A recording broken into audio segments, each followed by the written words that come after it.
El viento barre una inmensa extensión de trigo dorado, inclinando las espigas en oleadas que avanzan hacia un horizonte donde la tierra y el cielo se funden sin interrupción. Esta es la estepa, un mar de hierba que ha sido testigo del paso de innumerables pueblos, del estruendo de incontables caballos, del ascenso y la caída de imperios que dejaron su huella en este suelo fértil. Al oeste, los antiguos montes Cárpatos se alzan como centinelas silenciosos, con laderas boscosas que esconden aldeas donde las tradiciones ancestrales sobrevivieron durante siglos. Al sur, el Mar Negro brilla bajo el sol, con unas costas que antaño albergaron puestos comerciales griegos y que más tarde fueron disputadas por potencias que comprendían el valor estratégico de los puertos de aguas cálidas. A través de esta tierra fluye el Dnieper, una gran arteria de comercio y cultura, cuyas orillas acunaron ciudades destinadas a convertirse en centros de civilización. Es una tierra de extraordinaria riqueza y de terrible vulnerabilidad, bendecida con algunos de los suelos más fértiles de Europa, pero condenada por la ausencia de fronteras naturales que podrían haberla protegido de las invasiones. Es una tierra conquistada, dividida, reprimida, pero nunca completamente extinguida. En este documental exploramos la historia de Ucrania, un país que ha sobrevivido en el cruce de los imperios y que, contra todo pronóstico, ha logrado reclamar su lugar entre las naciones del mundo. Para comprender la historia de Ucrania, es necesario entender primero su geografía, pues la forma de la tierra ha determinado la forma de su relato. El territorio que conforma la Ucrania moderna se encuentra en el punto de encuentro de vastas zonas geográficas y culturales, un puente entre los bosques del norte y las estepas del sur, entre las montañas de Europa Central y las llanuras que se extienden hacia Asia. En el corazón de esta tierra yace la Tierra Negra, el Chernozem, un suelo tan rico que convertiría a Ucrania en uno de los grandes graneros del mundo y en un premio codiciado por todo poder que posara sus ojos en estos campos. Esta fertilidad fue a la vez bendición y condena, pues atrajo tanto a colonos como a invasores. Cada oleada de recién llegados añadiendo su propia capa al complejo sedimento de la identidad ucraniana. La apertura de esta tierra definió su vulnerabilidad. A diferencia de los reinos protegidos por cordilleras o de las naciones insulares resguardadas por los mares, las tierras ucranianas quedaron expuestas a las grandes rutas migratorias. La estepa funcionó como una autopista para los pueblos nómadas que avanzaban hacia el oeste desde Asia Central, un corredor por el que transitaron escitas, sármatas, hunos, ávaros, jázaros, pechenegos, cumanos y mongoles, dejando su huella en sangre y cultura. Los grandes ríos, el Dnieper, el Dniester, el Bug meridional, el Donets, ofrecían rutas comerciales y canales de comunicación, pero también servían como vías de invasión. La palabra Ucrania proviene de un término eslavo que significa tierra fronteriza o frontera, un nombre que capta el carácter esencial de una tierra que siempre ha existido en el borde de mundos en competencia, reclamada por imperios al este, al oeste y al sur, pero perteneciendo por completo a ninguno. Mucho antes de que existiera el concepto de Ucrania, estas tierras ya conocían la civilización. En el primer milenio antes de Cristo, los escitas, un pueblo nómada de origen iranio, dominaron las estepas, y sus guerreros montados crearon una poderosa confederación que se extendía desde las fronteras de Persia hasta las orillas del Mar Negro. Los historiadores griegos escribieron sobre su temible fama, y los comerciantes griegos establecieron colonias comerciales a lo largo de la costa. Olbia, en la desembocadura del Bug meridional, Chersoneso, cerca del actual Sebastopol, Panticapeo, donde hoy se alza Kerch. Estos asentamientos griegos llevaron la cultura mediterránea hasta el límite del mundo conocido, y sus ruinas, aún visibles, dan testimonio de un antiguo vínculo entre Ucrania y la amplia civilización clásica. Los escitas cedieron paso a los sármatas, quienes a su vez fueron desplazados por sucesivas oleadas de pueblos nómadas. Luego, en los primeros siglos del primer milenio, las tribus eslavas iniciaron su gran expansión desde su patria ancestral, situada entre los ríos Vístula y Dnieper. Eran los eslavos orientales, hablantes de lenguas que con el tiempo divergirían en ruso, ucraniano y bielorruso, aunque en aquellos siglos compartían una cultura y una lengua comunes. Eran agricultores y comerciantes. Se asentaban a lo largo de los ríos, talaban bosques y fundaban aldeas que más tarde crecerían hasta convertirse en poblaciones. Traían consigo su panteón de dioses, sus tradiciones orales y sus estructuras sociales. Llamaron Rus a la tierra que habitaron, y de esta palabra surgirían los nombres de naciones aún por nacer.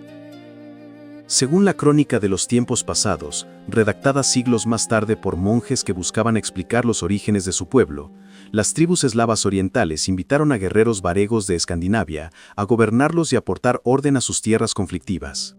Fuera leyenda o hecho histórico, hacia finales del siglo IX, estaba surgiendo un estado con capital en Kiev, estratégicamente asentado sobre las altas riberas del Dnieper.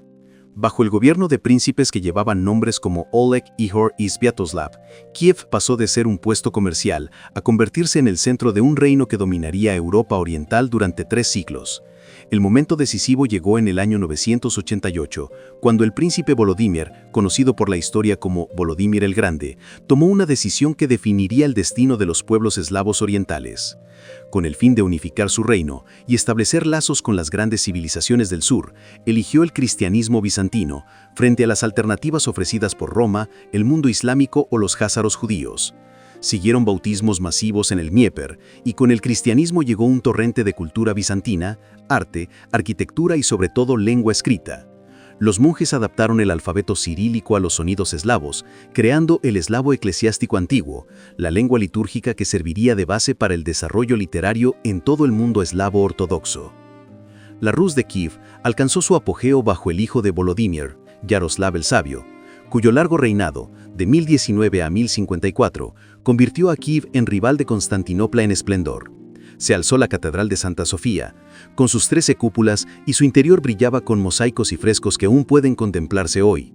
Se compilaron códigos legales, se fundaron monasterios, se iluminaron manuscritos. Kiev se transformó en una ciudad de iglesias y aprendizaje, con una población que quizá rondara las 50.000 almas, lo que la situaba entre las mayores ciudades de Europa. Las hijas de Yaroslav se casaron con reyes de Francia, Hungría y Noruega, prueba del lugar que la Rus de Kiev ocupaba entre las grandes potencias de la cristiandad medieval. Pero las semillas de la fragmentación ya estaban plantadas. La tradición de dividir las tierras entre todos los hijos de un príncipe, en lugar de transmitir el reino íntegro al primogénito, hizo que la Rus de Kiev se fragmentara gradualmente en principados rivales. Para el siglo XII, la unidad que Volodímir y Yaroslav habían forjado se estaba desmoronando, y los distintos príncipes guerreaban entre sí, incluso mientras nuevas amenazas se acumulaban en la estepa. Y luego, en 1240, llegó la tormenta que lo arrasaría todo. La invasión mongola arrasó la Rus como una guadaña que atraviesa el trigo. Los ejércitos de Batú Khan destruyeron ciudad tras ciudad, y cuando alcanzaron Kiev, redujeron a ruinas la madre de las ciudades rusas, tan por completo que un viajero que pasó por ahí 6 años después afirmó haber visto solo calaveras esparcidas por el suelo. La conquista mongola cortó los vínculos entre los diversos principados de la Rus, y en el vacío que siguió, las tierras occidentales y suroccidentales, los territorios que un día serían Ucrania, cayeron bajo nuevos dominios. El Gran Ducado de Lituania, un poder emergente desde el Báltico, se expandió hacia el sur y el este, llegando a controlar vastos territorios que incluían gran parte de Ucrania y la Bielorrusia modernas. A diferencia de otros conquistadores que llegaban para destruir, los lituanos llegaron para gobernar, y lo hicieron con una mano relativamente suave. Los nobles locales conservaron sus tierras, el cristianismo ortodoxo permaneció intacto, y el rutenio, predecesor del ucraniano y el bielorruso modernos, se mantuvo como una de las lenguas oficiales del Estado junto al lituano. En 1569, la Unión de Lublin unió Lituania con Polonia para formar la mancomunidad polaco-lituana, y las tierras ucranianas quedaron cada vez más bajo la influencia administrativa y cultural polaca. Este período de dominio extranjero, paradójicamente fomentó el desarrollo de una identidad ucraniana distinta. La población ortodoxa, enfrentada a la presión de la nobleza polaca católica y a la llegada de misioneros jesuitas, se aferró con mayor fuerza a su fe y sus tradiciones. La lengua rutenia continuó evolucionando, alejándose gradualmente de las variantes habladas en la Moscovia del noreste. Se fundaron escuelas de cofradía para preservar el aprendizaje ortodoxo y la alfabetización eslavónica. La Unión de Brest de 1596, que creó la Iglesia greco-católica ucraniana, en un intento de tender un puente entre el cristianismo ortodoxo y el católico, no hizo sino profundizar divisiones y reforzar la sensación, entre muchos, de que su fe y su cultura distintiva estaban bajo asedio. En la salvaje frontera, más allá del control gubernamental efectivo, estaba surgiendo una nueva fuerza que moldearía la historia ucraniana durante siglos. Eran los cosacos, palabra derivada de un término túrquico que significa guerrero libre o aventurero. Eran campesinos que huían de la servidumbre, pequeños nobles en busca de hazañas, refugiados religiosos, forajidos y oportunistas, todos atraídos a la estepa abierta, donde un hombre con un caballo, un sable y valentía podía forjarse la fortuna o encontrar la muerte. En las islas y orillas del Bajo Dnieper, más allá de los rápidos que marcaban los límites de la navegación, establecieron la Sich de Zaporoya, un asentamiento fortificado que funcionaba tanto como base militar como hermandad. Los cosacos desarrollaron una cultura propia, feroz y singular, así como una democracia ruda, eligiendo a sus líderes, los atamanes o etmans, y viviendo según un código que valoraba la destreza militar, la libertad personal y la fe ortodoxa. La mancomunidad polaco-lituana trató de controlarlos, ofreciéndoles registro oficial y servicio militar a cambio de reconocimiento y paga. Pero la relación siguió siendo volátil. Los cosacos registrados se irritaban bajo las restricciones polacas, mientras que los no registrados se rebelaban contra cualquier autoridad. A medida que el poder de la nobleza polaca sobre los campesinos ucranianos se volvió más opresivo durante los siglos XVI y comienzos del XVII, y a medida que la presión religiosa de la Iglesia Católica se intensificó, los cosacos empezaron a verse cada vez más como defensores de la fe ortodoxa y protectores de su pueblo. En 1648, bajo el liderazgo del hetman Bohdan Khmelnytsky, las tensiones estallaron en un levantamiento de gran escala. Lo que comenzó como una rebelión cosaca se transformó rápidamente en un movimiento masivo, cuando los campesinos se alzaron contra sus señores polacos y la revuelta adquirió el carácter de una guerra de liberación nacional y religiosa. Las victorias iniciales de los cosacos llevaron al establecimiento de un estado cosaco autónomo, el Hetmanato, que controlaba gran parte de la Ucrania central. Pero Polonia no estaba dispuesta a renunciar a sus reclamaciones, y la guerra se prolongó, devastando la región y obligando a Khmelnytsky a buscar aliados poderosos. En 1654, en Pereyaslav, Khmelnytsky tomó una decisión fatídica. Buscando protección contra la Polonia católica, negoció una alianza con la Moscovia ortodoxa, poniendo el hetmanato bajo la suzeranía del zar moscovita. La naturaleza exacta de este acuerdo ha sido debatida por los historiadores durante siglos. ¿Fue una alianza militar temporal, un reconocimiento de protectorado laxo o un acto de sumisión? Independientemente de la intención, las consecuencias serían profundas. Lo que siguió fueron décadas de guerra entre Polonia, Moscovia y el Imperio Otomano, con las tierras ucranianas como campo de batalla. A este periodo se lo conoce como la ruina, un tiempo de devastación del que la población tardaría generaciones en recuperarse. Durante estos siglos tumultuosos, la lengua ucraniana se consolidó como distinta tanto del polaco como del ruso. Mientras los educados escribían en eslavo eclesiástico y la nobleza hablaba a menudo polaco, el pueblo común utilizaba una lengua vernácula que conservaba rasgos eslavos antiguos e incorporaba influencias derivadas de su historia turbulenta. Las crónicas cosacas registraron gestas en esta lengua en evolución. Las canciones populares transmitieron historias de gloria y sufrimiento y, poco a poco, surgió una literatura que capturó la voz única de un pueblo cuya identidad había sido forjada en las tierras fronterizas entre imperios. El declive de la autonomía del hetmanato fue gradual pero inexorable. A lo largo del siglo XVIII, las emperatrices rusas, en especial Catalina la Grande, desmantelaron sistemáticamente las libertades cosacas y sometieron los territorios ucranianos a control imperial directo. En 1775, los ejércitos de Catalina destruyeron la propia Sich de Zaporozhia, dispersando a los cosacos y poniendo fin a un modo de vida que había perdurado durante siglos. Los nobles ucranianos fueron absorbidos en la aristocracia rusa, a menudo de buena gana, atraídos por las oportunidades del servicio imperial. Mientras tanto, el campesinado se vio reducido a una servidumbre poco diferente de su condición bajo el dominio polaco. Su trabajo enriquecía a los terratenientes rusos, mientras sus propias vidas seguían atadas a la tierra. Las tierras ucranianas occidentales siguieron un camino distinto. Con las particiones de Polonia a finales del siglo XVIII, estos territorios pasaron al Imperio Austriaco de los Habsburgo, donde permanecerían hasta la Primera Guerra Mundial. Bajo dominio austriaco, aunque los campesinos enfrentaban sus propias formas de opresión, hubo un margen algo mayor para el desarrollo cultural ucraniano que en el Imperio ruso, donde la supresión activa de la identidad ucraniana se intensificaría. El siglo XIX presenció un renacimiento de la conciencia nacional ucraniana, incluso cuando la represión política se estrechaba. Escritores, poetas y eruditos comenzaron a usar el vernáculo ucraniano en la literatura, demostrando que no era solo un dialecto campesino, sino una lengua capaz de expresar toda la gama del pensamiento y del sentimiento humano.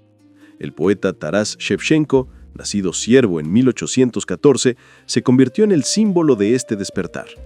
Su poesía, escrita en ucraniano e impregnada de tradiciones populares, mientras abordaba temas de libertad y dignidad nacional, ayudó a forjar una lengua literaria ucraniana moderna y dio voz a un pueblo cuya existencia como nación distinta había sido negada por los imperios que lo gobernaban. La respuesta del Imperio ruso fue la represión. En 1863 y nuevamente en 1876, decretos prohibieron las publicaciones, las representaciones teatrales y la educación en lengua ucraniana. La famosa circular de Value de 1863 declaró que ninguna lengua pequeña rusa separada ha existido, no existe ni existirá. Pero los intentos de suprimir una lengua hablada por millones resultaron inútiles.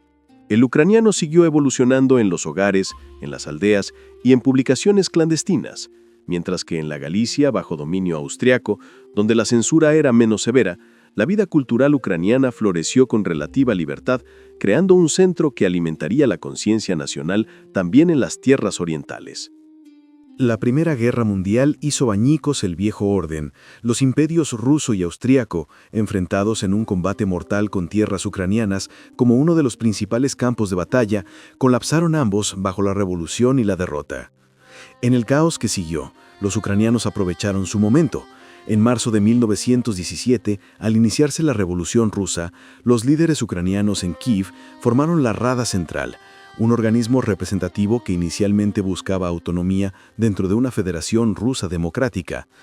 Pero a medida que Rusia se precipitaba hacia la guerra civil y los bolcheviques tomaban el poder en Petrogrado, la Rada avanzó hacia la independencia plena.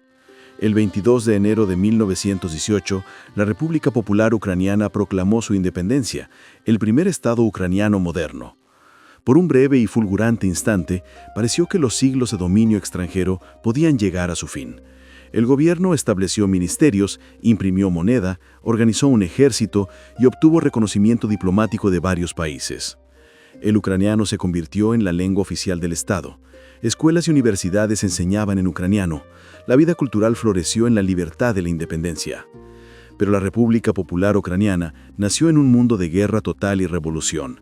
Los bolcheviques invadieron desde el noreste, decididos a recuperar lo que consideraban territorio ruso.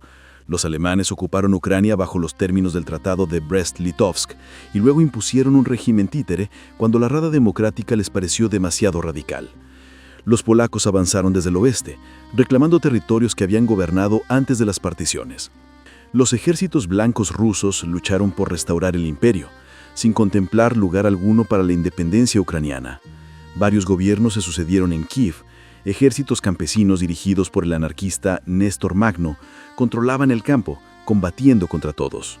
Para 1921, agotada tras años de guerra continua, hambrunas y epidemias de tifus que mataron a cientos de miles, la independencia ucraniana había sido aplastada. Los bolcheviques victoriosos organizaron la República Socialista Soviética de Ucrania, nominalmente independiente, pero en realidad controlada desde Moscú. La década de 1920 trajo políticas contradictorias. Por un lado, la política de indigenización de Lenin promovía la lengua y la cultura ucranianas viéndolas como un medio para ganar apoyo popular. El ucraniano se convirtió en la lengua de la educación y de la administración en la República, las publicaciones florecieron y los comunistas ucranianos creían estar construyendo una Ucrania socialista. Por otro lado, el Partido Comunista no toleraba oposición política alguna y las semillas del terror futuro ya estaban siendo sembradas. Todo cambió cuando Stalin consolidó su poder e inició su revolución desde arriba. La colectivización de la agricultura comenzó en 1929, cuando el Estado soviético confiscó las tierras de millones de hogares campesinos y los obligó a integrarse en granjas colectivas. A Ucrania, con sus fértiles tierras agrícolas, se le exigía entregar el grano necesario para alimentar el impulso de industrialización soviética y para exportar con el fin de obtener divisas. Cuando los campesinos resistieron, ocultando grano o sacrificando su ganado en lugar de entregarlo a los kolhoses, la respuesta de Stalin fue implacable. El año 1932 trajo una cosecha pobre, pero el Estado soviético exigió igualmente que Ucrania cumpliera cuotas de grano imposibles. Brigadas especiales confiscaron no solo la cosecha, sino también el grano de siembra y cualquier alimento que encontraran, dejando a las aldeas sin nada.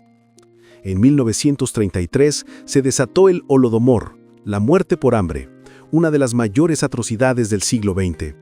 Entre 3 y 4 millones de ucranianos murieron de inanición mientras la policía soviética les impedía abandonar sus aldeas en busca de comida, mientras el grano continuaba exportándose al extranjero, mientras el gobierno negaba la existencia de la hambruna. Aldeas enteras perecieron. Los niños morían en brazos de sus madres. Quienes sobrevivieron llevarían el trauma por el resto de sus vidas. Los estudiosos reconocen hoy en gran medida el Holodomor como un acto de genocidio, una política deliberada destinada a quebrar la resistencia del campesinado ucraniano y aplastar la conciencia nacional ucraniana. El terror de Stalin se extendió más allá del hambre. El renacimiento cultural ucraniano de la década de 1920 fue destruido sistemáticamente. Escritores, artistas, académicos, clérigos y cualquiera asociado con la identidad nacional ucraniana enfrentaron arrestos, ejecuciones o el exilio al Gulag. La lengua ucraniana volvió a ser relegada a un estatus secundario, y el ruso se reafirmó como la lengua del poder y del ascenso social. Para cuando Hitler invadió la Unión Soviética en 1941, trayendo nuevos horrores a suelo ucraniano, toda una generación de líderes culturales e intelectuales ucranianos había sido asesinada por su propio gobierno. La Segunda Guerra Mundial devastó Ucrania más allá de toda medida.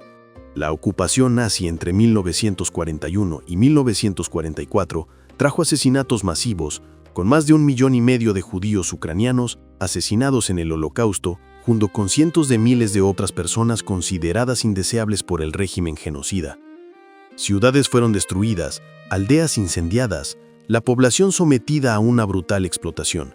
La guerra partisana soviética y la posterior reconquista del Ejército Rojo añadieron más destrucción. Algunos ucranianos, recordando el Holodomor y la opresión soviética, recibieron inicialmente a los alemanes como liberadores, pero las políticas nazis pronto desilusionaron incluso a aquellos que habían esperado una independencia ucraniana. Otros ucranianos combatieron lealmente en el Ejército Rojo, con millones sirviendo y cientos de miles muriendo en la guerra contra el fascismo. Todo el territorio se convirtió en un campo de muerte donde chocaron ideologías y donde la gente común sufrió. Para el final de la guerra, se estima que 8 millones de personas en Ucrania habían perecido. La Ucrania de posguerra se reconstruyó bajo el dominio soviético, pero la naturaleza de ese dominio se volvió más compleja. La muerte de Stalin en 1953 trajo un modesto deshielo, y bajo Nikita Khrushchev, el mismo de origen ucraniano, las condiciones mejoraron en cierta medida. La población creció, las ciudades se modernizaron y la industria se desarrolló. Sin embargo, la rusificación continuó. El ruso dominaba cada vez más la educación y la vida pública, mientras el ucraniano se replegaba a las zonas rurales y a los hogares. La República Socialista Soviética de Ucrania permaneció firmemente bajo control de Moscú, aunque en 1954 Khrushchev transfirió Crimea de la República Rusa a la Ucrania soviética en un gesto que conmemoraba el tricentenario de Pereyaslav, una decisión que parecía irrelevante dentro del Estado soviético unitario, pero que más tarde demostraría ser trascendental. Las décadas de estancamiento bajo Brezhnev trajeron una creciente desilusión. Surgió un movimiento disidente, compuesto por intelectuales y activistas que exigían respeto por la lengua y la cultura ucranianas, derechos humanos básicos y, finalmente, libertad política. Las autoridades soviéticas respondieron con arrestos y hospitales psiquiátricos, pero no lograron silenciar a todos. En abril de 1986, el desastre nuclear de Chernóbil irradió tierras ucranianas y bielorrusas, y las mentiras del gobierno soviético y su respuesta insuficiente desacreditaron aún más al sistema ante sus ciudadanos. A medida que las reformas de Glasnost y Perestroika de Gorbachov abrieron espacio para el debate a finales de la década de 1980, la sociedad ucraniana estalló de energía. La lengua ucraniana y su historia pudieron discutirse por fin abiertamente. Activistas medioambientales protestaron contra la negligencia soviética. Surgió el movimiento RUK, que exigía reformas democráticas y, finalmente, la independencia.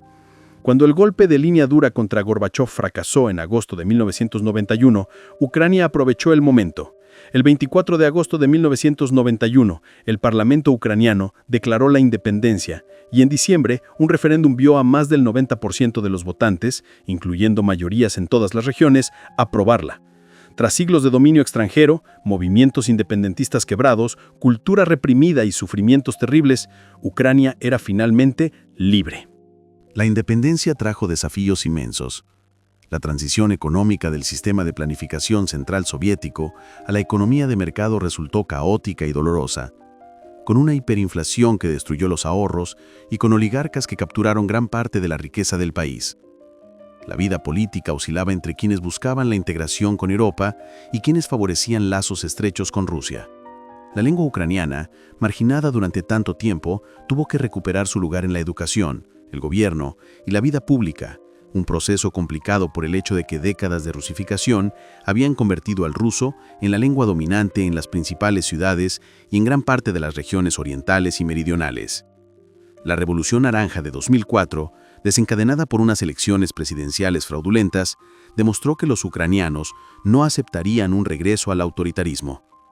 Cientos de miles se reunieron en la Plaza de la Independencia de Kiev durante el frío invierno, exigiendo que sus votos fueran contados honestamente.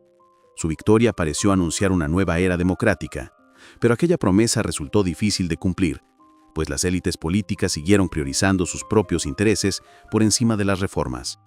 Una década después, en noviembre de 2013, estalló otro movimiento cuando el presidente Yanukovych, bajo presión rusa, se negó a firmar un acuerdo de asociación con la Unión Europea que llevaba años en negociación. Lo que comenzó como protestas estudiantiles se transformó en el Euromaidán, una ocupación de meses de la Plaza de la Independencia que exigía el camino europeo de Ucrania y el fin de la corrupción. En febrero de 2014, después de que las fuerzas de seguridad mataran a más de un centenar de manifestantes, Yanukovych huyó a Rusia. Pero la afirmación de la elección europea de Ucrania provocó una respuesta de Moscú que lo cambiaría todo. Rusia anexó Crimea en marzo de 2014, enviando tropas sin insignias para tomar la península y organizando un referéndum ficticio para justificar la ocupación ilegal. Paralelamente, separatistas respaldados por Rusia, con apoyo de fuerzas militares rusas, se apoderaron de partes de las regiones de Donetsk y Luhansk, en el este de Ucrania. Comenzó una guerra que mataría a más de 14.000 personas en 8 años de combates.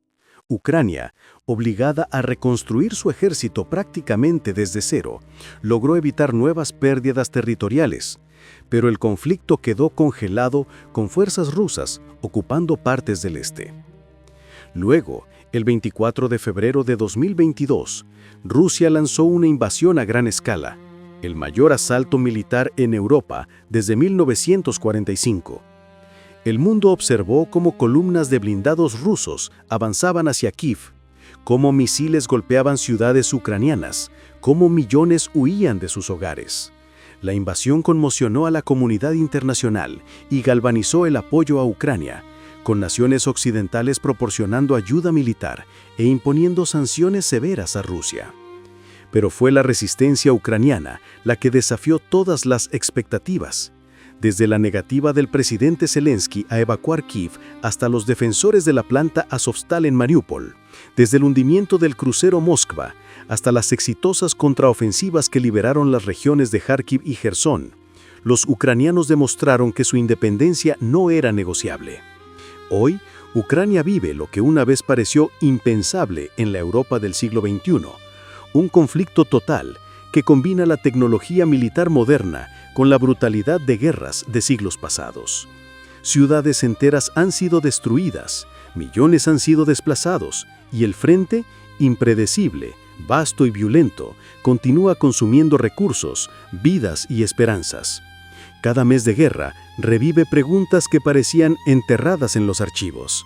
El derecho a existir, a hablar la propia lengua, a determinar el propio futuro. Al mismo tiempo, la resiliencia de Ucrania ha asombrado al mundo. Desde la defensa de Kiev hasta las contraofensivas en Kharkiv y Jersón, desde pequeños pueblos que repelieron ataques masivos hasta un aparato estatal que siguió funcionando bajo bombardeos, Ucrania demostró que su identidad nunca fue una abstracción. Fue el producto de siglos de lucha, de tradiciones rurales, de la cultura cosaca, de una lengua preservada en secreto, de generaciones que se negaron a aceptar la dominación de otros. Sin embargo, el presente sigue siendo extremadamente difícil. El futuro de los territorios ocupados es incierto. La economía, aunque respaldada por ayuda internacional, soporta la presión de un conflicto prolongado. El sistema energético ha sido atacado repetidamente. Las familias están separadas. Algunas viven en el extranjero, otras en la línea del frente. Y por encima de todo, no existe ninguna garantía clara de que la guerra vaya a terminar pronto. Aún así, si la historia de Ucrania nos enseña algo, es que esta nación siempre ha sobrevivido sus momentos más desfavorables, cuando la lógica de las grandes potencias la daba por perdida, cuando los imperios trataban de reescribir su identidad, cuando el hambre, el terror o la guerra parecían a punto de quebrarla. Ucrania resistió porque suficientes personas decidieron que merecía resistir. Hoy, mientras el país lucha por sobrevivir, lo que está en juego no es solo territorial, es civilizacional. El derecho de un pueblo a forjar su propio destino, a hablar su lengua, a construir sus instituciones y a vivir sin el miedo perpetuo a la invasión. El mundo entero presencia un momento que definirá no solo el futuro de Ucrania, sino también el equilibrio geopolítico de Europa y el orden global más amplio. La tierra negra de Ucrania sigue dando fruto. Sus grandes ríos no han dejado de fluir, y las personas que llaman hogar a esta tierra continúan resistiendo, como lo han hecho a lo largo de siglos de pruebas y sacrificios. La guerra aún no ha terminado, pero la determinación que sobrevivió a todos los imperios sigue viva. Y el futuro de Ucrania, aunque incierto, sigue siendo moldeado por la voluntad de un pueblo que se niega, una y otra vez, a desaparecer.